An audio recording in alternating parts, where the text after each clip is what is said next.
Here inside Quicken Loans Arena, Cavs a winner tonight, coming off the emotional loss against the Atlanta Hawks. They beat the Phoenix Suns 89-79 here at the Q. Chris Fedor, Chris Haynes to recap this one. And Chris, at the end of the first quarter, it was 30-24 Cavs. Not a lot of defense being played on either side, and I'm starting to think, all right, maybe this is going to be similar to the first game between the Suns and the Cavs. And the Cavs turned things around, and they got it done defensively. They definitely got it done defensively. I think the Suns on the other locker room, they would tell you that they were just missing shots, and they look bad. Both teams were playing the second game of a back-to-back, but the Suns, for the most part, early in the game, looked like they were the ones that were fatigued. The Cavs came out here and really took care of business in the first three quarters.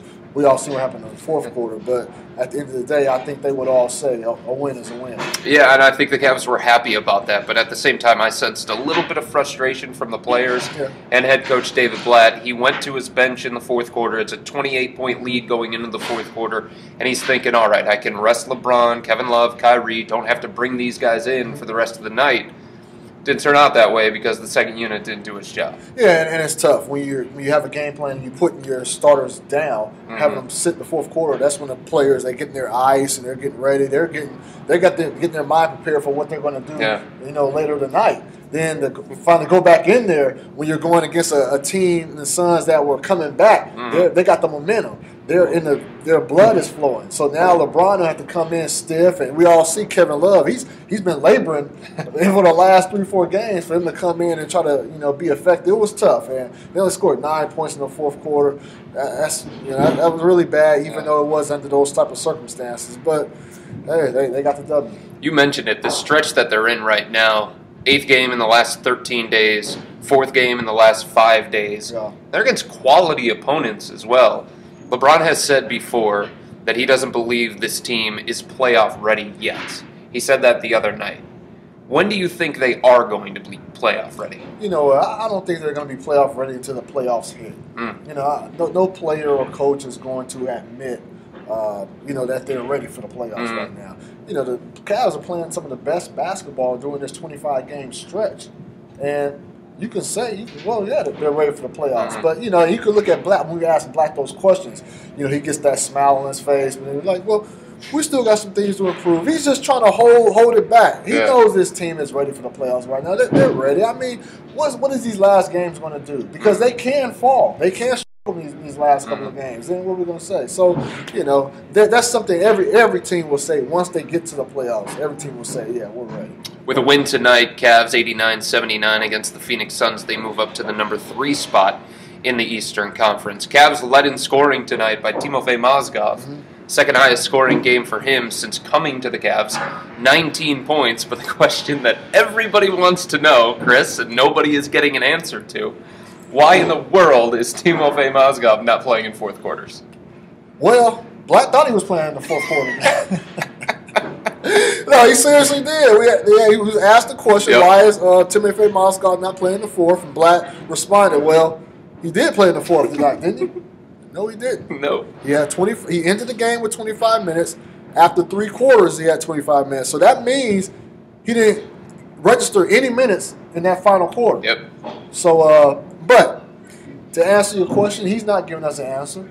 I don't know. Because it seems like he's deliberately making sure that he sits him out. And there was perfectly no reason at all for this guy to be out in the fourth quarter. Right. He was the best player for most of the game. I'm baffled. Not to mention. But at the same time, I'm baffled. But I don't have a Princeton education. And we just want an answer from David Blatt. Like, that's it. I think fans want an answer from David Blatt as well. And what happens is you have to make up your own reasons. I'm writing about this for cleveland.com for tomorrow morning. I'm making up my own reasons on why Mozgov is not playing in the fourth quarter, but all Blatt has to say is, here's why I'm more comfortable with Tristan Thompson. This is what Tristan Thompson gives me. And then maybe fans won't be asking the question over and over and over again. And then it gets to a serious point to where us as reporters, we're doing our jobs. And I know a lot of fans get mad at when we start asking questions, that could probably equate to an answer that's not going to be popular. It's not going to be PC. But we have to go to Timofey Mozgov and ask him what's going on. That's exactly right. Are you disappointed? Yep. Is this what you expected? And we make it an answer that will go away from what everybody wants to hear. But that's what happens when we're not getting answers here. And so, that's the situation. And the weird thing about tonight, Bud, is that David Blatt said in the postgame, he said, this was a game for Timofey Mozgov. We felt like we had a decided advantage inside, and that's why we went to him early and often. He brings back all of the starters in the fourth quarter. He had to bring back LeBron. He had to bring back Kevin Love. He brought back J.R. Smith and Kyrie Irving. The only starter that he did not bring back in the fourth quarter was Mozgov, and it's perplexing because it was his best night as a Cav. Even in the game where they lost against the Hawks, LeBron said it was two areas that needed to clean up. That was turnovers and points in the paint. And you're not going to clean up points in the paint if you don't have your best rim protector out there on the court. Yeah, that's right. The other thing that was a little bit surprising to me is the Cavs' three-point attempts.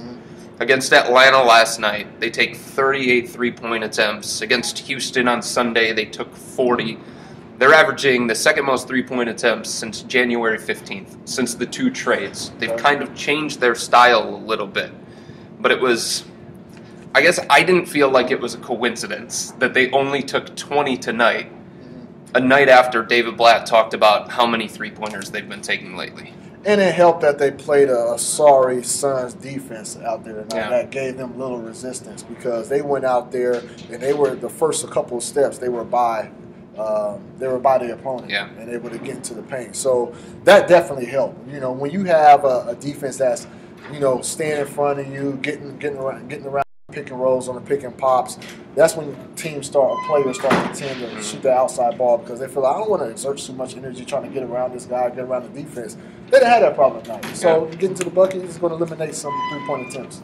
Cavs scored 9 points in the fourth quarter, but it was enough because of the job that they did in the first, second, and third. They win tonight 89-79 against the Phoenix Suns. Off day tomorrow for the Cavs. Travel day on Monday.